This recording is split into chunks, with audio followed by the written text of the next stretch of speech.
Hello and welcome everyone for another episode of the Culture Nerd Podcast. This week we're going to be talking about some cool things that we liked.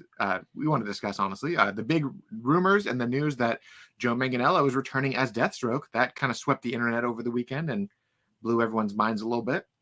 But we also had a new Gundam show premiere over the weekend, popped up on Crunchyroll, and honestly, Michael and I loved it to pieces, and we are both super excited to talk about it. And then lastly, now that we're a third of the way in of the first season of Andor, let's talk about it. We've had 4 episodes over 2 weeks, and we have plenty to say because honestly, it's different.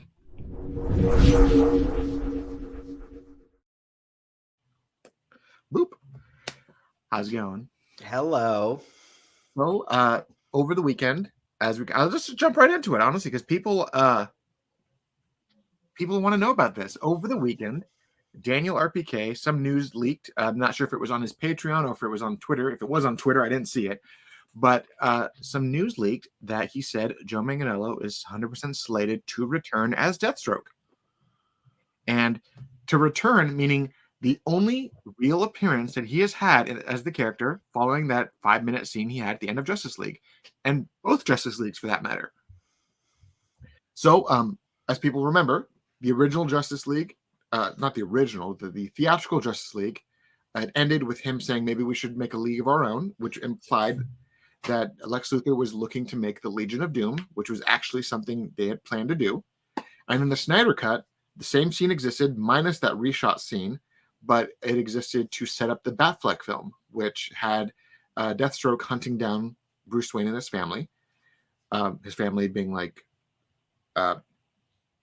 Alfred, Robin, Gordon, Batgirl. Batgirl and Robin aren't in that canon, but they can be now because we have. They could show up and get shot in the head right away is what they could do. But over the weekend, he put that out. The internet went to storm, and I just kind of reached out. I was like, hey, maybe I should just start asking people around. So I asked around. First things first, I shot DanielRPK a text message because I do have him on. So I texted him. I asked him, hey, is it real? Are you really saying that? And he said, yeah. And my response obviously was my go-to gift that I send to everybody. The Medea gif, hell to the yeah, because I love that one so much.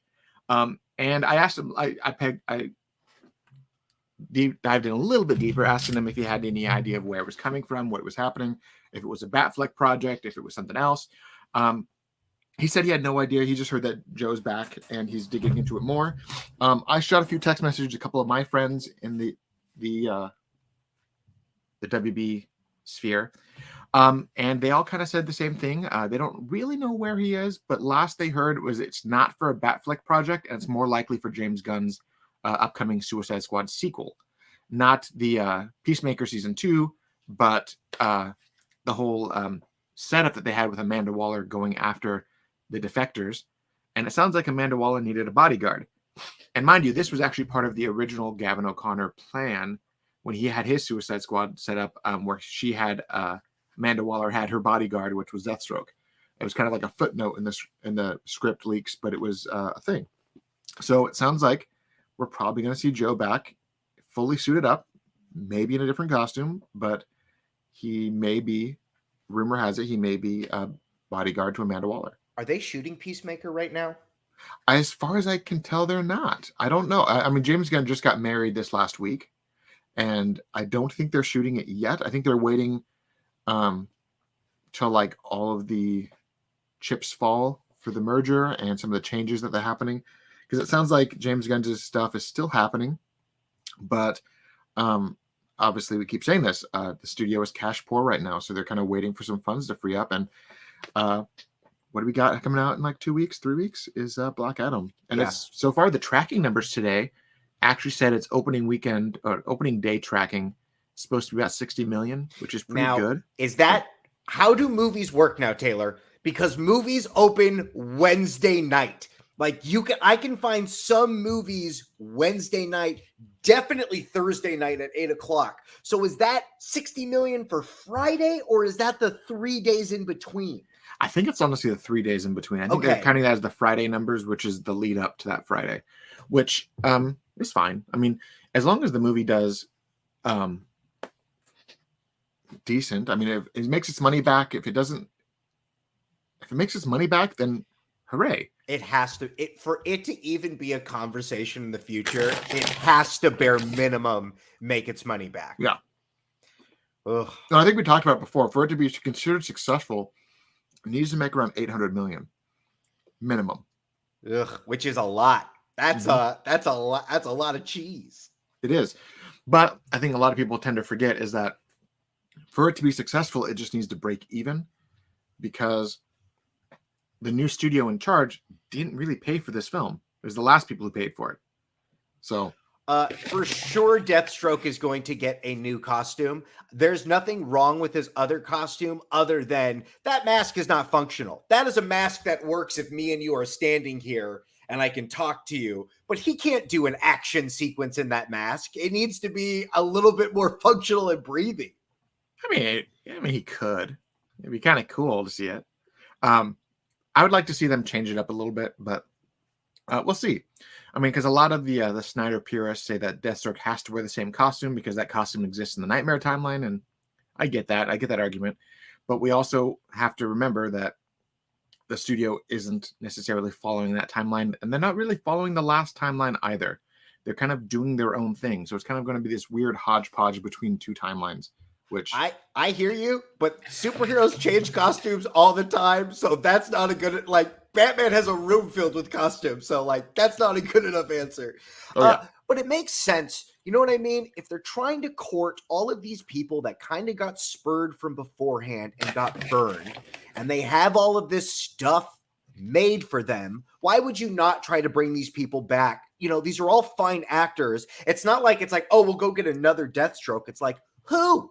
I mean, that's the thing that came up last week with the Superman stuff of like, well, who else is going to play Superman? I don't know. So let's just get the last guy who was playing Superman. Yeah, and I think a lot of people realize at the studio is that obviously they have all these contracts lying around. They contracted all these actors for multiple roles, and as long as they're not the last people in charge, a lot of these actors wouldn't have a problem with coming back for these roles as long as the role works. Yeah. So I think that's a big win right there. I mean, for a lot of people, it's I think for a lot of people, you got to kind of look at it this way. I mean, obviously, restoring the Snyderverse is going to be an extremely expensive endeavor, and the new studio hasn't even looked at it as a possibility. But as long as we get these actors and these key players back into the mix, that's kind of a win, right? Yeah, that's the thing that I don't think we're going to get an announcement of a $300 million project because they don't have $300 million. But all of a sudden, all of the Lego pieces start coming back into place. Hello. Come on, guys. All the Lego pieces start coming in there. It's like, well, isn't that the movie then? Wasn't that all the people we were trying to get back to do the movie? So we're talking about Deathstroke returning. Okay, yeah. So first and foremost, where did this news come from? Because I've heard people talking about it. I didn't see the actual news drop. So catch up to speed on that. DanielRPK, he dropped it. Okay. And sorry, you caught me. I was eating Mike and like talk. Dang it. DanielRPK dropped it. I reached out to a few people and they all kind of corroborated it, saying, "Yeah, it's probably happening." And everyone I've spoken to said all kind of the same thing. It's likely not a Batfleck project. The Batfleck project has not been greenlit. There's enough Batman projects going around right now. So the likelihood is that it'll probably be either an antagonistic role or a bodyguard role for Amanda Waller in a Suicide Squad project. Someone said that it was going to be a project directed by James Gunn, and as soon as I heard that, I was like, man, hard pass, man. Keep Joe Manganiello's Deathstroke away from James Gunn. I think so. James Gunn, I think James Gunn is a great director when the studio gives him limits. Yes, agreed. The last management made the mistake of saying, "Hey, James, go full throttle, whatever you want. Make a movie rated R. Make a rated R sequel to a movie that was PG-13, and expect audiences to receive it well." Mm-hmm. And most of that movie has some great moments in it. Has a lot of over-the-top stuff that's not necessary. Right. But if you would have honed it in and made it another PG-13 movie and allowed him to work within those constraints, probably would have been a little bit better. Yeah, I mean, there was parts of that movie that I thought were really good. There's some shots that I was impressed with, like the first shot of the movie with what's his name, played by the guy from The Walking Dead. Oh, where, the bouncy ball scene. Where like the camera work was fantastic. And His then name is Yondu. His name is Yondu. No, it's Mary Poppins. Mary Poppins, that's what it is. But yeah, no, that scene was really impressive. There were some other shots that I liked. The CGI overall is pretty good. But yeah, just overall, I watched it with my younger brother and 2 cousins of mine. It was like a little family reunion thing. And to be fair, guys, the actor's name is Michael Rooker. But that's right. Yeah. But we were watching it, and we all looked at each other and said the same thing. What on earth was that? So, yeah. Totally hear you. Where did you watch James Gunn Suicide Squad? On HBO Max. Hell yeah, you did. Which everybody did, and those numbers were good. So he will be back for James Gunn. I don't think he's going to be the full movie. I think he's a guy you sprinkle in and have him linked to something else. But the next Suicide Squad is going to have a big push behind it. And wherever all of this goes, it will be tied into that movie. I just really hope that James Gunn doesn't James Gunnify Joe Manganiello's Deathstroke. Are you doing a scratch and sniff over there, Taylor? What's going on? Standing a battering. Even better. You have my address.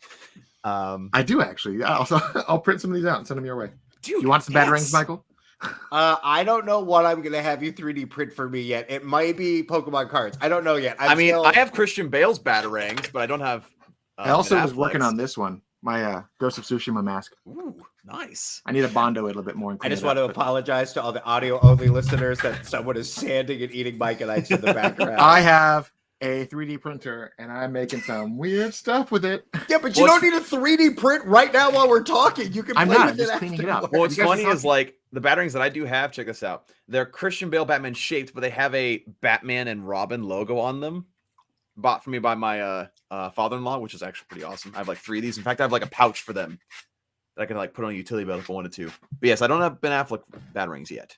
Yeah, it's like a 2-hour print, maybe less. Nice. But I can print. I now discovered how to line up multiple assets in one print, so I think I can print 5 at a time now. Nice. So I'm gonna make so many. You get a batarang. You get a batarang. Yeah. I'm also trying to find a good asset for the Kryptonian Codex. Oh, dude, I've been wanting like a necklace of that so bad because I know they sold one back in 2013, I think. Yeah, they also bundle it with an action figure when Mattel had the license, and it was actually pretty decent. Yeah. But anyways, I'll pay you. Nice distraction. Nice distraction. But as you were saying, you saw it on HBO Max, and I think that was the big thing, was that a lot of people saw Suicide Squad on HBO Max in the comfort of their home, and the movie is considered a flop because it made nothing in the theaters because everyone watched it at home. I mean, surprise, surprise, when you do both in theater and in HBO Max, it's not going to do well financially. I mean, I don't know what they expected, Well, they didn't expect much, and they basically had to sell the studio, so a lot of bad decisions were made during those and they're still years. facing the repercussions of that. I mean, there was the recent article talking about how they like cooked the numbers on HBO Max and all that, and there's a whole lot of other financial issues. It's like, man, Zaslav, I do not envy your position. Yeah, and I think that was the biggest issue, was that obviously Peacemaker was successful in its ratings. Suicide Squad was successful in its viewership numbers and the numbers that were factual. And I think what they're planning on doing is simply just giving James Gunn another go, saying, hey, now that we have a new system in place, new metrics being watched, let's see what you do with only theatrical. Maybe let's wind it up a little bit, maybe less PG, maybe less rated R, more PG-13, give it a wider audience. I don't think you put that genie back in the bottle. I think it is the only place for, I mean, we'll do what a segue to adult Star Wars in just a second, but I feel like it is sort of the not adult movie going experience, but like, I don't know, as an older comic book fan now going and see these movies, the Marvel movies is a real 50-50 because sometimes it feels like a baby movie and then they kill and then something crazy happens. You know what I mean? Like it's a very weird. I walked into Doctor Strange being like, I think this is a baby movie. It didn't turn into a baby movie, but then when I saw Thor, I was like, is this a baby movie? And a bunch of babies show up in that movie. And that one, I don't know if I'd call it a baby movie. I don't know what audience that was for. Babies. I mean, honestly, that was just bad, so bad. I was so upset with that movie because it started off really strong with that gore intro. I'm like, okay, this is good. I'm on the Even right though the track. CGI was just piss poor. Yeah, CGI was a little off. I was like, okay, this is weird. All right, let's keep going. And then it turned into a rom-com, like a low-budget rom-com, which And then felt Thor super weird. rides Stormbreaker like a witch's broom. That's where I mentally checked out. I was done. Yeah. I was like, I can't. I mean, it was a little funny seeing him like kind of dote on Monier and be like, "Oh, baby," and then like Stormbreaker just floating in behind him, like, "Hey, what's up?" And I like that was. I thought it was funny, but 100% unnecessary. Like I sat there thinking, is this actually what we're doing here? Are we Yeah. actually making Stormbreaker a jealous girlfriend right now? I feel like Taika felt like, what if I push it as far as I can? Maybe they'll fire me. Or maybe he's just been sniffing his own farts too much, and he's just like, you know, I can't do any wrong. No, I think there's something to that. I don't think he had a story in mind. I think they kind of told him like, "Hey, you got to do another movie." And like, obviously the bits are where his heart was at, because all the actual storyline stuff all felt like Kevin Feige was like, "This has got to happen and this has got to happen. You can do anything in this in between that you want to." Because the tone, the film has huge tone shifts. Yeah. They actually talked about this in an interview, I believe, that when Taika got the script, he got the script from them, which implied that obviously they already had an outline and everything they wanted to do. They said he could do his own rewrite, which all directors are allowed to do, is take the script that they're given, rewrite it to kind of fit their way. Right. And then that's why he added the character Korg, so that he could put himself in the film. But as the rewrites took place, you could see where he had to structurally keep what they wanted, and then he just deviated hardcore. And I could see a lot of Kevin Feige's hand in the script, and then I see a lot of Taika's script, and I just didn't feel like they meshed too well together. Not at all. I mean, the moment when you see Zeus walking down the steps holding his skirt like it's a tutu, I'm just like, dude, what are you doing to my boy Russell Crowe? What are you doing to this guy? This guy went from being Maximus Decimus Meridius, commander of the far legions of the North, to this. I mean, come on. That movie made me so angry. Oh, it was frustrating. But kind of back on track as we got distracted. Marvel movies are a bit of a catch, like just a catch-22. But James Gunn did a very good job with his two Marvel movies. Yeah. Guardians of the Galaxy 1 goes down in most people's top 5 because it's fantastic. It also Guardians of the Galaxy 2. It also dictated, like, Marvel movies all kind of had a stale flavor for a while. Guardians of the Galaxy said space is filled with bright colors and 70s music. And since then, all the movies have had a flavor of Guardians for a long time now. For better or for worse. Yeah. Every single movie, they're just like, okay, this worked in Guardians. Let's do that tenfold and keep doing that to the point where now, like, I love Guardians of the Galaxy, the first one. And it was one of my favorite theater experiences I've had in recent memory. Just because I wasn't expecting it to be so good. But ever since then, I think people have gotten a sour taste in their mouth of that movie, just because, like you said, every other movie after that was trying to duplicate that humor and that tone, and it doesn't work for everything. And I also feel like even though we're on Guardians of the Galaxy 3, we've already had 3 other Guardians movies. Guardians of the Galaxy were huge pieces in the last Avengers arc, and coming back from that, it's like we've had a lot of time with them. So I feel like it's a little burnout on it. But at the same time, James Gunn has said that this movie is going to be his last with this team, which implies maybe 1 or 2 characters die, but you know that a couple characters are going to ride off into the sunset, which is fine. And I mean, Guardians of the Galaxy 2 probably wasn't what a lot of people wanted it to be, because it was a really heartfelt story about a guy and his dad. And after watching it a few times, I've kind of grown to appreciate it more and more. The cinematography is gorgeous for that film. Music's not as good as the first one, but you can't really top a perfect soundtrack. It's a good movie. My only issue with that movie is that Guardians of the Galaxy 1 was so expansive in nature, and it was a very immersive experience. In fact, I think my dad said it best, where it had been a long time since he'd gone to a theater and just been kind of lost in a film's world like that. And so I think the main issue with Guardians of the Galaxy 2 is that it takes a step back from that and spends a lot of time on one planet rather than exploring a lot of the galaxy like the first movie did, which is hard to replicate that feel. But it was like a smaller scale. To me, it reminded me of that the Kevin Smith line: do a big movie, do a artsy movie. Like, this felt like the big movie wrapped in an artsy movie. And it was smaller in scale, but it was bigger in emotional range, which is why I appreciated it. And it's also one of those, like, if you go from any sort of a situation where like you have issues with your dad or whatever, it's really cathartic to watch because it's very much a movie about coming to terms with parentage and unresolved feelings with your dad and stuff. So like I really enjoyed it for what it was. Fair enough. Yeah, I can see that. But let's jump to our next topic because I don't know you, Dawson. I never actually talked to you about anime, so I don't know if you're an anime fan. My wife's a big anime fan, and she's been bringing me into it more and more. Okay. So do you guys have Crunchyroll? We have had it off and on. Okay. So this past Sunday, they debuted a new Gundam series, Mobile Suit Gundam: The Witch from Mercury. The first new Gundam series since Iron-Blooded Orphans about 5 years ago. To set the show up, they actually released a prologue in episode 0 on YouTube maybe about 3 weeks ago. And then on Crunchyroll, they dropped episode 0 and then episode 1 on Sunday. Let's talk about the prologue because quick, can I piss off every Gundam fan really quick? Sure. Can you put that picture back up? It's Optimus Prime. Okay, I'm done. Right. Yeah. Listen, they all came about, all the transforming robots all came around a certain time. So like they all I just know that's a trigger word for a lot of Gundam fans. So sure. All right, and goodbye, Dawson. No, but so episode 0 sets this really dark story of like government overreach and how there's this group of scientists building what they called the Gundam, and the suit was meant to be the humans' next stage of evolution.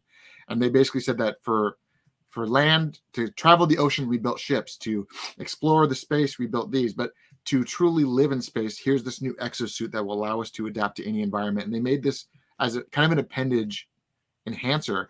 And it was like this really novel idea, but it kind of takes the same notion of like any form of science. You build something to be a tool and people misuse it.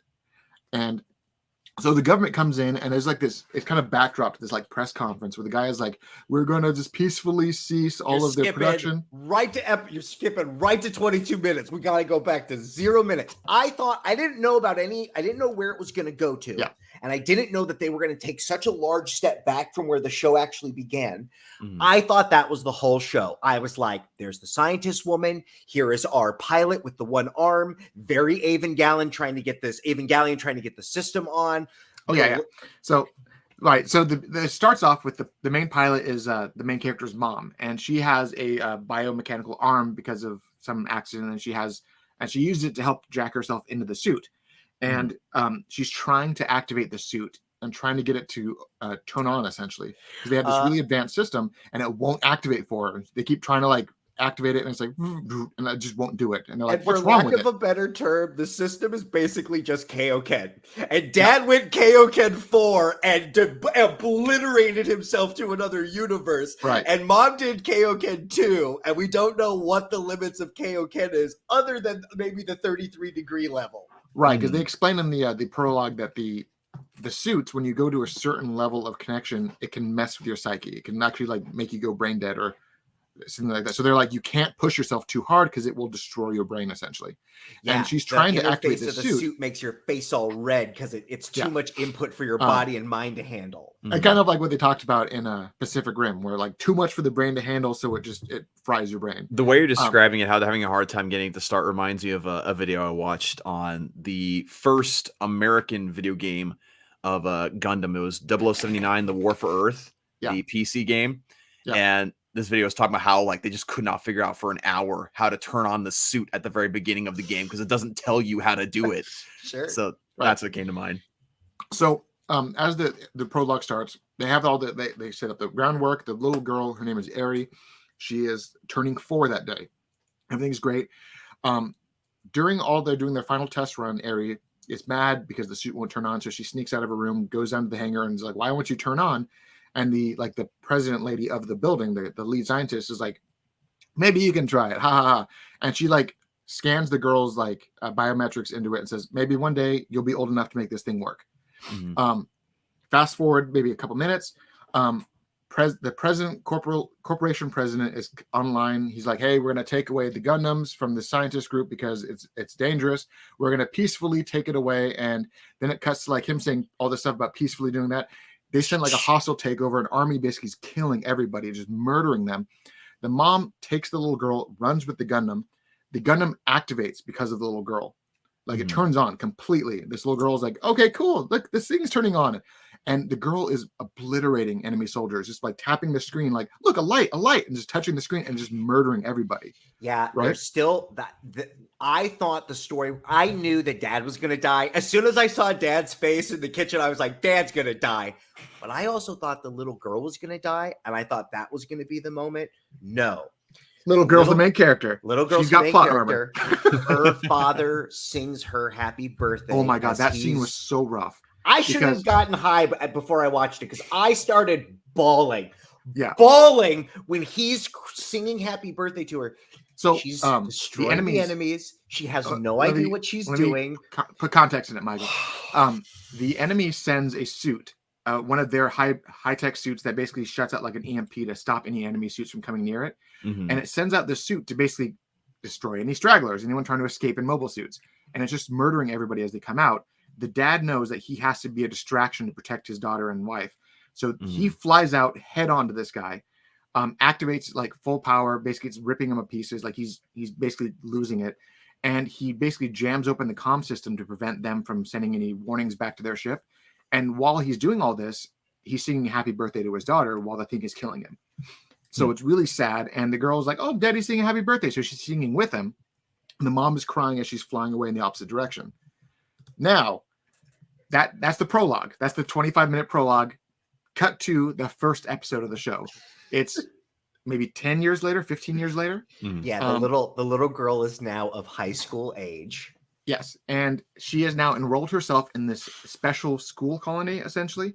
And the way this colony works is that in this future, corporations have gotten so big that they basically control the economies, the governments, everything. The guy who performed sounds a little familiar, doesn't it? The guy who performed the hostile takeover is now the president of the universe, essentially. And they have this school that they built to train mobile suit pilots and engineers and everything. Like the best of the galaxy goes to the school to become the best of the best.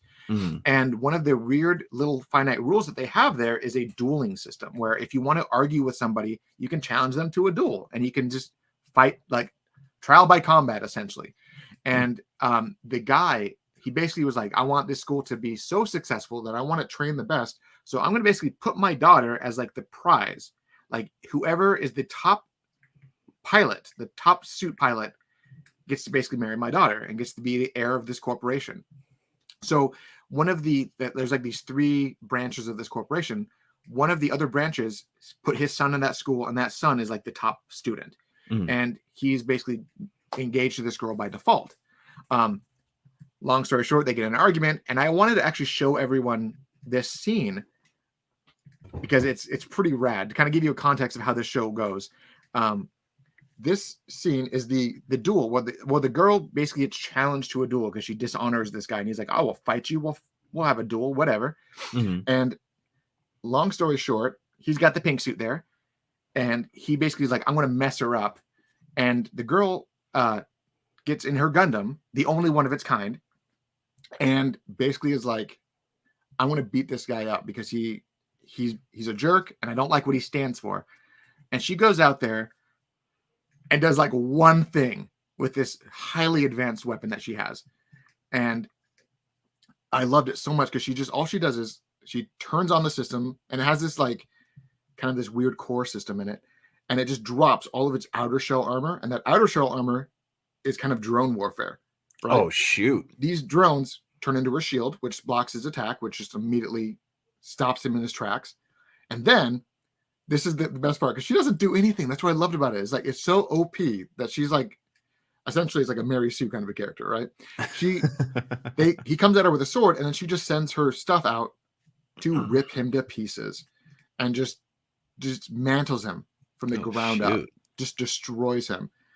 And the funny part is because this girl is new to this school, she basically went there to kind of train better and to come back and train. She doesn't realize that this whole battle, this whole duel that she has, essentially makes her the top student, right?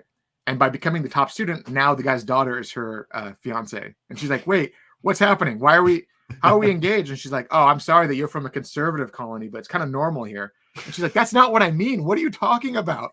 And like, there was this really funny quip about how like now she's the top student and now she's all eyes are on her. And she's got this illegally obtained weapon that the government has been looking for. And she's now engaged to the bad guy, the daughter of the bad guy who killed her dad and literally everyone she grew up with. Shoot. And that was episode The animation looks great, honestly. Oh, it was gorgeous. I love when shows like that have great animation. Makes me really want to like get back on Crunchyroll and watch that. It's really good. And it's like I send it to Michael, like, Michael, watch episode 1. He's like, all right. I'm like, and watch episode 0. You're gonna need some context. And I thought episode 0 was where the show was going to go. Right. And I was like, oh, okay, we're really picking up where Blood Orphans left off.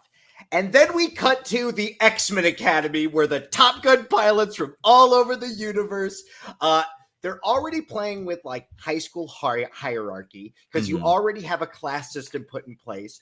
Yeah. She's not only a fish out of water, she grew up on Mercury, so she doesn't know what tomatoes are. She doesn't know what are these tomatoes that you eat? So there's all of that fun stuff. That was a fun And then all of the fights are super reminiscent of old. Her Gundam is straight up basically the female interpretation of kind of the original Gundam. It's a little Gundam wingy. It also is a little bit of like the new types. She herself is some sort of new type because when we saw her as a kid, when she was wearing the system, her face was all blue, where all the other guys who are getting their energy sucked out, they had the red faces. Also, she is a child soldier because she thinks this is basically a video game. Because the other girl is like, why?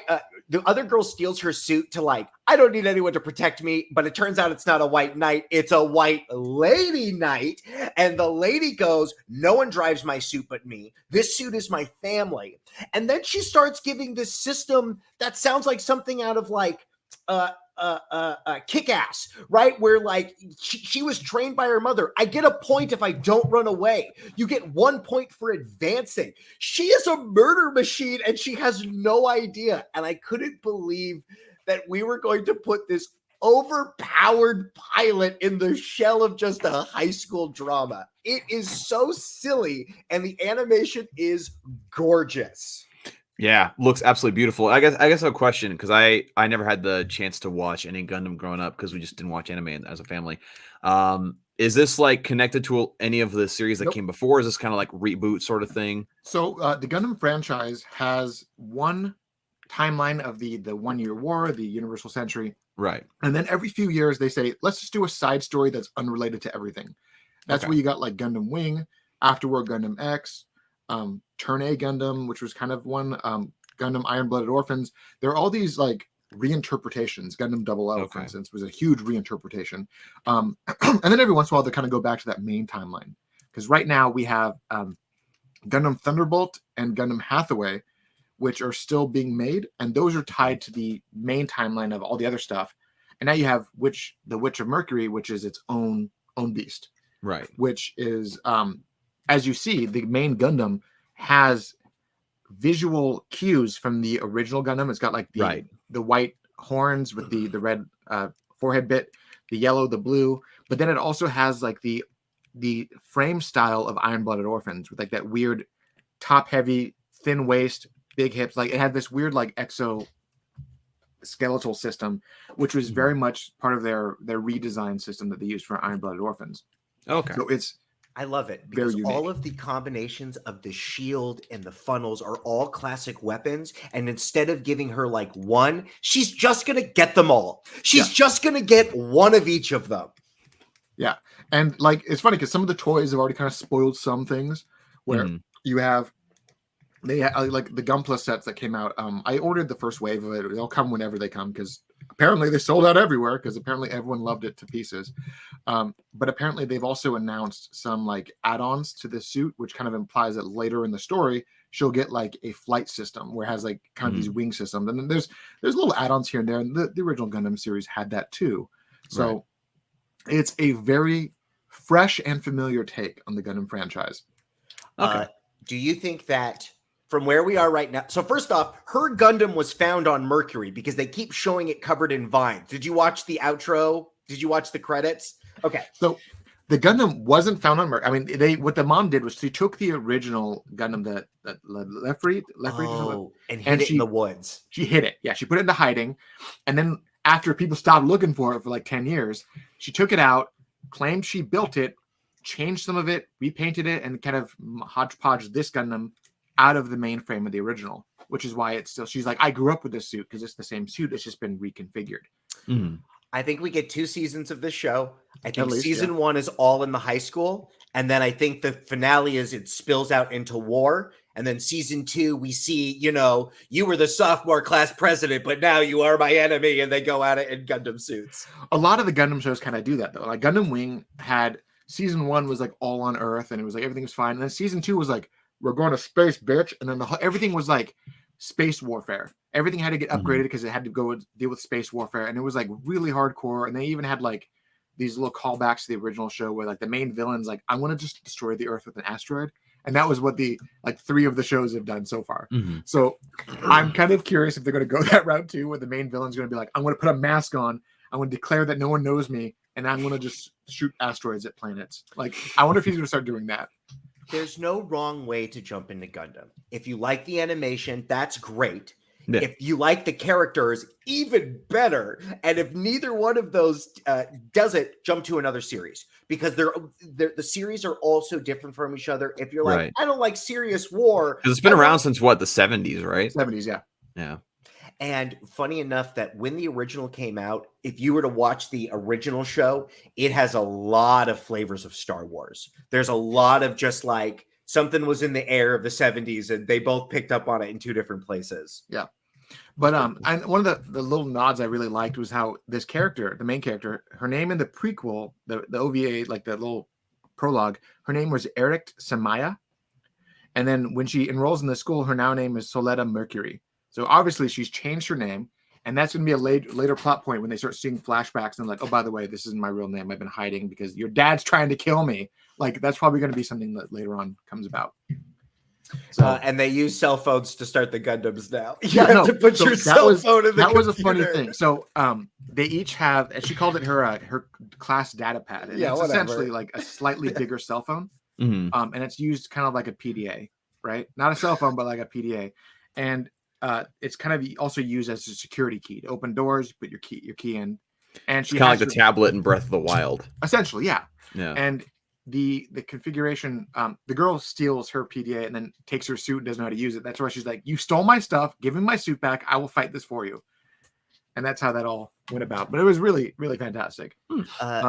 The combat, because it is a dual academy, this is a higher conspiracy for both of you. Because it's a dual academy, and each week we're going to see 2 different suits go at it, right? Trying to prove something. It feels a lot like the Gundam versus video game. Have you played that one where it's player versus player? You design a group. I wonder if they're trying to also upload this into the arcade game, because this felt very Virtual Fighter like. All right, Here we go, bro. Whose mech is going to win supreme here? Yeah, it was interesting because they talked about how the dueling system was kind of like this old West style dueling where like if you have a disagreement, you can challenge someone to a duel, and if they accept it, it's trial by combat. And it's not a good system. We shouldn't run society off this system, but they're doing it in space. But it's kind of interesting because like the guy, he basically created this dueling system to kind of like make these guys fight each other till they became the best. The best, like. Competition breeds excellence, and that's why he's like, I will do this dueling system. They'll fight each other until someone is the best of the best. And he's like, the winner gets my daughter, like basically like old style Japanese, like I want to put my daughter as a arranged marriage prize to whoever's the best. And no one was expecting this like 14-year-old girl on her first day from this academy to essentially be the best. Yeah. It's so fun when her suit changes and she's like, oh, you now have to marry me. She's like, but you're a girl. She's like, oh, you don't know how progressive we are out in space. This can happen. And she was like, oh, no. It was such a great spot. And I wonder, I feel like we're going on an Ava journey because our main character feels a lot like Rey. She's very soft-spoken. I do feel like she's going to break down at some point. She killed the bad guys like it was a video game, like your cat touching a fruit ninja. She was like, you die now. And she just was good at it. Yeah. So it's going to be very interesting for them. I think what's probably going to happen is she's going to like be shown the security footage of her escaping and be like, and this suit killed 5 pilots, and shows their faces, and she's like, "You mean I killed someone?" And that'd be like the moment where she like snaps, where she like is shown what she did when she was a kid. That's how I see it going, honestly.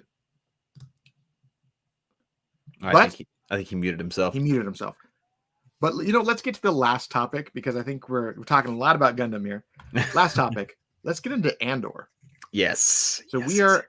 There's 12 episodes this season, or is it 12? Yeah, 12 episodes this season. The final episode's due to stream right before Thanksgiving. And we had 3 episodes at its premiere, and then 1 episode last week. And I like it a lot. And that's it. That's all he has to say. I mean, there's so much I want to say. Right. There's so much that I want to say about it. But I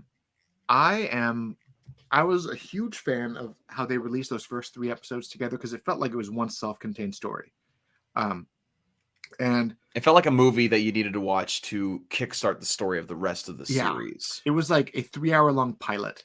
They should have released, I think tonally, it takes you out. It should have just been a movie. I mean, I understand that, they want it to be episodes and weeks and stuff, but why not have a version of it like, premiere day edition with everything put together? Because it is a movie. It's the full story. And I don't know if, because they're shooting this are they shooting this in England? I don't know where they're shooting it, actually. Let me look. They shot it in different locations in the UK. I'm trying to remember. Someone that I talked to had a friend who was working like stunt work on the show. Okay, let's see. There's like a lot of different locations. Like all the best people from like Killing Eve are showing up in this show, and a bunch of people from Apple's series about spies. I forget what it was called. The Underdogs, something. They're the B Office or something of MI6. Like all of these great supporting actors. Tonally, it is so different than the Space Wizards and stuff. I just wish they would have released it as one full movie, because it's so great. I like how they brought this up. It's supposed to be divided into 3 episode arcs. So technically we're getting 4 movies in a row with this season. Pretty much. The first 3 episodes being one arc, the origin arc. This second, episode 4, to me, it felt tonally incomplete. When I watched it, I was like, okay, cool, I'm getting into it. They're starting the rebirth of the rebellion. And then when it ended, I'm like, I need the next episode, because it didn't feel like this was a complete thought. That's why I kind of feel like, I know Disney's going for the whole weekly viewership and building up suspense and getting people to theorize what happens, but there are some shows that I feel like need the Netflix treatment of dropping it all at once. And I think Andor probably would have been best suited for that, even though I'm still really much enjoying the show and look forward to the next episode that comes out. But I do think, they should have dropped it all at once, because like you said, it feels like a bunch of movies. And it also is a lot slower of a buildup than all the other Star Wars shows have been. Yeah. I mean, you could say that maybe Kenobi was slow to build up, but even then, that was like maybe 2 episodes, and then you were in the thick of the story. Same thing with Mando and Book of Boba Fett. You got pretty much into it right away. In this show, I appreciate the tone shift. I appreciate the pacing, even though, like you said, there are some things that make it feel a little incomplete just because you have to wait a week for the next episode. Yeah. The main thing I keep saying about the show, and we talked about it on the 4 Nerds the past couple weeks, is I just love the fact that this show abandoned the volume tech for actual on-set locations. Of course, except for Coruscant, you can't really do that on live set locations. But the fact they actually filmed these scenes like in the hills, in actual dark, dreary areas, and it just makes the show that much more immersive, and it makes it feel that much more organic, and it makes it just, you're not taken out of it, because with Book of Boba Fett in the last season of The Mandalorian, the volume tech was obvious. It was so obvious. But in this show, you don't have that issue. You're not taken out of the show because you notice, hey, that's obviously volume tech at that spot right there. Yeah. And I think that was, you kind of got to give it to the development team. I mean, was it Tony Gilroy? Yeah, he's the guy who's like running this thing. He really felt that this show needed to have that Star Wars feel to it. And the Star Wars feel was shooting on location, doing everything practical with CGI cleanup. Yeah. Which I think is the best way Star Wars has ever been. When you go too far into stagecraft, you get episode 2. Yeah. When you get and then when you find a happy middle, you get The Force Awakens, which I think was probably the best of the new trilogy, because JJ Agreed. at that point knew that you have to do practical with everything else. And I lost Michael, and now he's back in a new window, and let's bring him back. And we're back with Michael. Is it working now? It's working now. All right, Yeah. cool. But like you're saying, Taylor, like the best thing you can do with stuff like this is rely on practical and fix with CGI when needed. Yeah. Right. That's the best way to go. It's where it always looks the best, where it's the most immersive. Whereas the flip side, a lot of these other things, like I know the prequel trilogy relied heavily on CGI, and some of it worked, some of it didn't. But when you rely too much on it, it becomes an issue because you overwork your CGI artists. Some things get incomplete. Some scenes, it feels very disjointed and disconnected. And again, it takes you out of it, but there's no issue with that whatsoever with the show, Yeah. at least that I've seen. I personally feel, and I know this is kind of a controversial opinion, I've always felt that when the technology gets good enough to where you can uniform special effects, do the George Lucas treatment, go back to all of the movies, every single one of them, and clean them all up to make them uniform. Yeah. Don't do like I like when the special editions came out in the early 90s, Michael and I saw them in theaters.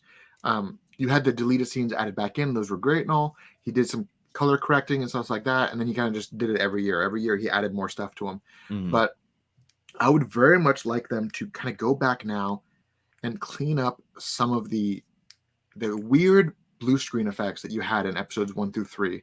I would love them to clean up some of the weird special effects issues in the original trilogy.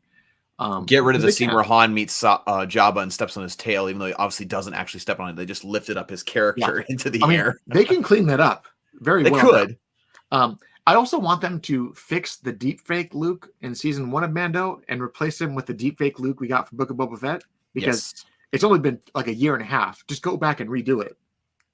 Yeah. Just do it. Yeah, I agree.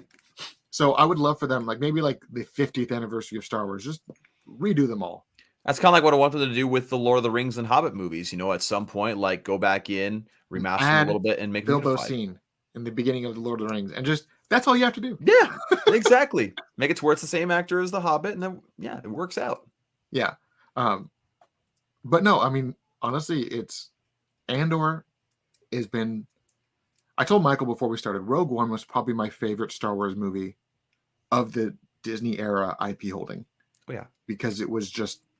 It screamed old school Star Wars. And then now we have Andor, which is probably the best of the TV series that they've done, because it screams old school Star Wars.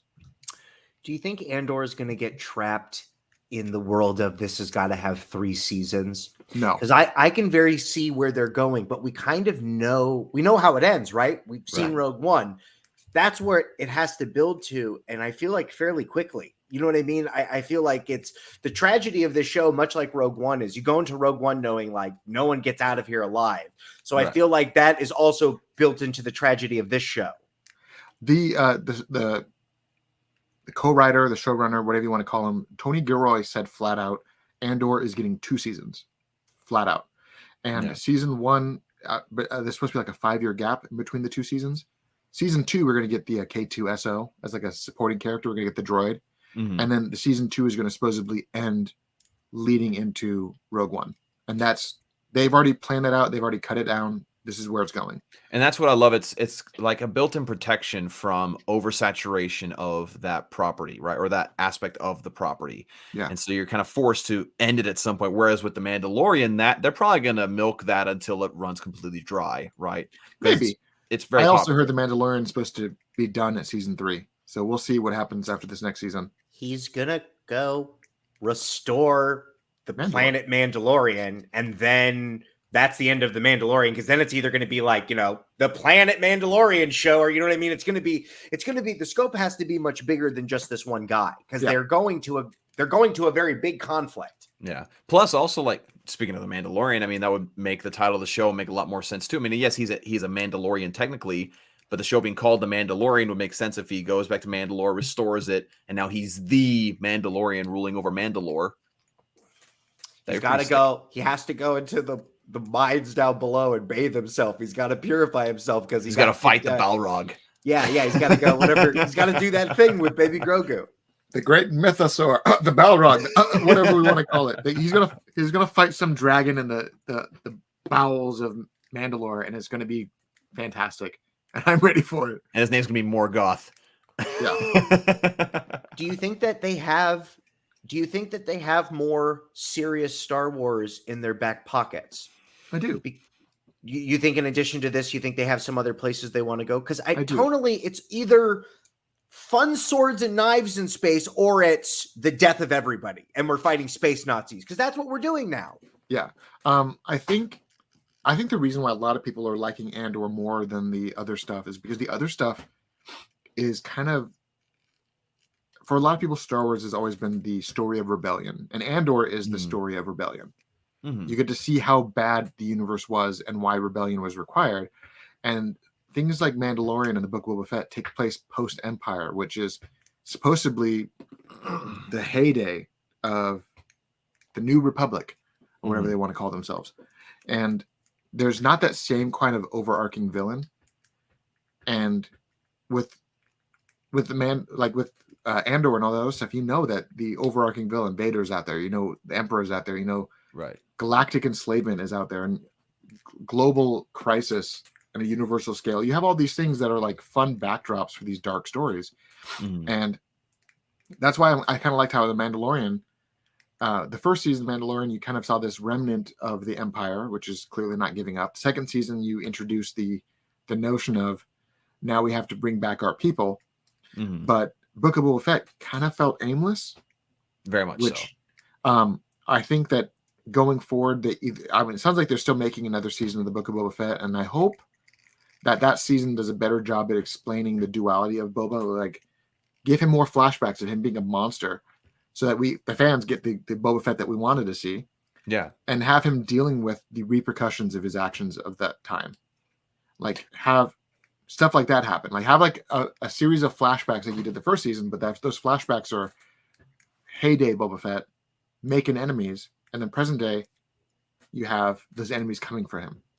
Yeah, and I think with this show Andor, I think the reason that it stands so far apart from the other shows, aside from the first 2 seasons of The Mandalorian, is that overall the writing's just better. You know, Kenobi was fun, but the writing wasn't great. The pacing, the directing wasn't anything to write home about. There was plenty of issues with that. It's like, even though I have the Kai cut or whatever it is, where he edited it into like a 2-hour movie. Fantastic. A lot better. Solves a lot of issues, but it definitely had its own issues with the show.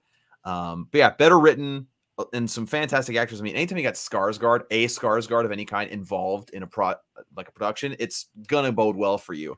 But as far as like Michael, you asked about serious Star Wars in their back pocket. One thing that I would like to see, this might be a little controversial for some people because they might not want them to touch this. I would like to see a Wedge Antilles show, kind of talking about him, because there was a comic back when Dark Horse had the rights to Star Wars comic books, where it was the tragedy of Wedge Antilles, talking about how he joined the Empire in that canon, where he was just kind of a free-spirited pilot who kind of went off and did his own thing and came back and found that the Empire had destroyed his village and killed the woman that he loved. Like something along those lines, like a little mini series of Wedge Antilles or something to that effect. I think it would be really nice to explore that heyday of the Empire, kind of like we were talking about, Taylor, how to talk about the overruling of the Empire and all that good stuff. I'd like to see a lot of that. And Skarsgård, he's just so good. One thing I loved about this scene in particular, how he's like this black market, not even a black market. Like he's a high-end antiquities dealer. Yeah, which is just their way of saying he stole a bunch of shit. And when he kind of got into character on his ship, you could tell he's like disgusted with himself, and he's like, he's putting on the rings, putting on the wig. He's like, I hate this. I loved this scene in particular because it was riddled with Easter eggs. Yes, you got Mandalorian armor, you've got Wookiee helmets, you've got Twi'lek family trees, you've got all these things, but then there's an Alexa Amazon on the wall. This guy in the background, right? Starkiller Marmotha was the one of the best Easter eggs of all time. Was Starkiller armor, Starkiller's Sith armor from the non-canon Star Wars The Force Unleashed Sith timeline, where he falls and becomes a bad guy. His armor is just hanging out in the background. And if people haven't played that video game, in that timeline, in that non-canon world, Starkiller, as an agent of Emperor Palpatine, straight up murks Obi-Wan Kenobi not once, but twice, because he has to kill him as a Force ghost. He turns Luke to the dark side, kills Leia. He also kills Han. Like, he straight up kills the Star Wars universe. He throws Han into the engines of the Millennium Falcon and then downs the Millennium Falcon, killing Chewie. Well, and then, what happens is that he kills Obi-Wan, then Obi-Wan comes back as a Force ghost, and then he throws Obi-Wan into the engines of the Millennium Falcon. That's right. Han, I think he kills later. He does something with Han. Yeah. But either way, he makes Luke his apprentice, and then they go take down the Emperor together. And it was fantastic. It's awesome. But we're about to wrap up there, guys.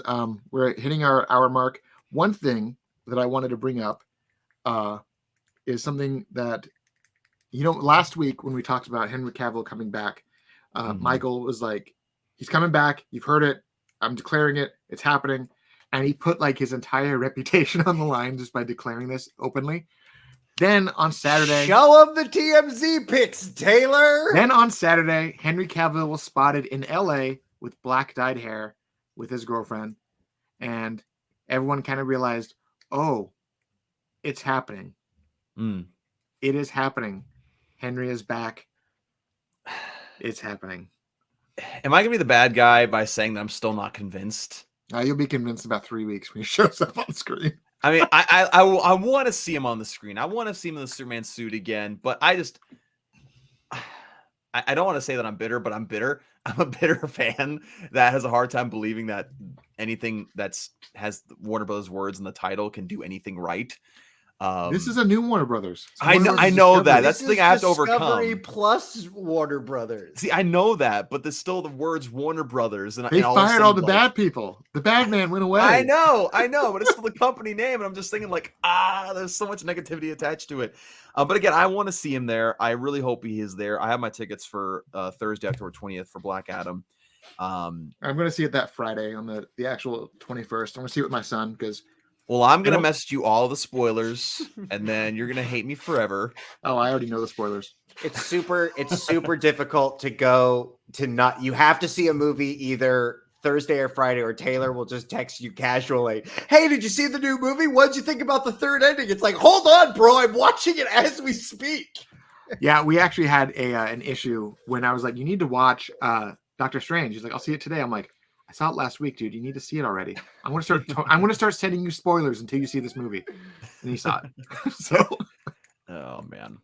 Speaking of Henry Cavill's Superman, though, has been a couple pictures circulating on social media. It's like a blurry picture, apparently, of like a screening with Henry Cavill in the suit, and to me, it looks like fan art. It is. From what I was told by a few dozen people, the pictures that are coming out are 100% fan art, just different angles of fan art. Yeah. Apparently. They've pulled the scene from any pre-screening. So when we see it, I think the first people that will see it will be the people who see it on Thursday at 7:00. Yeah. They'll be the first people to see it. Which, I mean, like, if you're going to have a surprise like that, don't have it in the screenings. Like, just save that for the screenings for Spider-Man, for instance. Yeah. When that movie, everyone and their mom knew that Spider-Man was going to have the other Spider-Man in that movie. And so when they did the pre-screenings, it was one of my favorite things. I actually talked to one of my buddies about this. He saw the movie about 2 weeks before, and he said that while they were watching it, big text on the screen, black screen, cut for spoilers. Like, it basically was like, he's like, oh, okay. And then it would go to another scene. Cut for confidentiality. And they were like, he's like, oh my God, half of this movie's gone. Yeah, everybody knew what was happening there. Yeah. Everybody knew. It was no secret, which honestly played in their favor because it got more people in the seats than otherwise. Because, I mean, people were okay with Far From Home, but it wasn't anything to write home about. Yeah. You know, so just the third Tom Holland movie by himself wouldn't have broken $1 billion. No. But what does break $1 billion is Tobey Maguire and Andrew Garfield.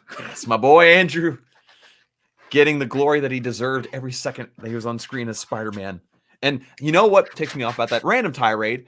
But the fact that I was a fan of the Amazing Spider-Man movies when they came out. I wanted to see the third one. I wanted to see the story play out. People were pissed off and annoyed because it wasn't Tobey.